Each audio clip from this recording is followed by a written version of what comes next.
उत्तर पुणे जिल्ह्याला आज वादळी वाऱ्यासह गारपिटीच्या पावसाने झोडपल्याने शेतीमालाचं प्रचंड नुकसान झालेलं आहे। वादळी वाऱ्याच्या पावसाने आपण जर विचार केला तर अनेक ठिकाणी घरांची पडझड झालेली आहे, तर पोल्ट्री फार्म सुद्धा पडलेले आहेत। मी सध्या आंबेगाव तालुक्यातील लाखनगाव या ठिकाणी आलेलो। आपण या ठिकाणी जर पाहिलं तर संदीप मेंढे या पोल्ट्री व्यावसायिकाची पोल्ट्री ही जमीनदोस्त झालेली आहे। त्यासोबत जर आपण पाहिलं तर या ठिकाणी विद्युत वाहक पोल सुद्धा या ठिकाणी जमीनदोस्त झालेले आहेत। अनेक ठिकाणी झाडं उन्मळून पडलेली आहेत। आपण जर या पोल्ट्री फार्म मध्ये जे काही पक्षी होते त्या कोंबड्या सुद्धा अनेक मृत झालेल्या आहेत। अनेक कोंबड्या पत्र्यांखाली अडकलेल्या आहेत। पूर्ण पोल्ट्री फार्म हे भुईसपाट झालेले आहे। आपल्यासोबत बोलण्यासाठी शेतकरी आहेत। काय सांगाल, काय परिस्थिती आहे सध्या?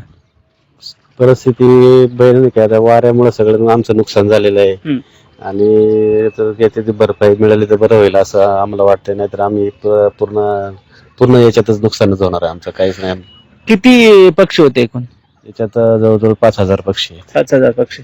किती लाखांचं नुकसान झालं असेल? जवळजवळ शेडचं जवळजवळ 15 लाखाचं नुकसान आहे आणि पक्षी जवळजवळ माझ्या अंदाजे 7-8 लाखाचे नुकसान आहे। साधारणतः 20 लाखापर्यंत नुकसान झालं।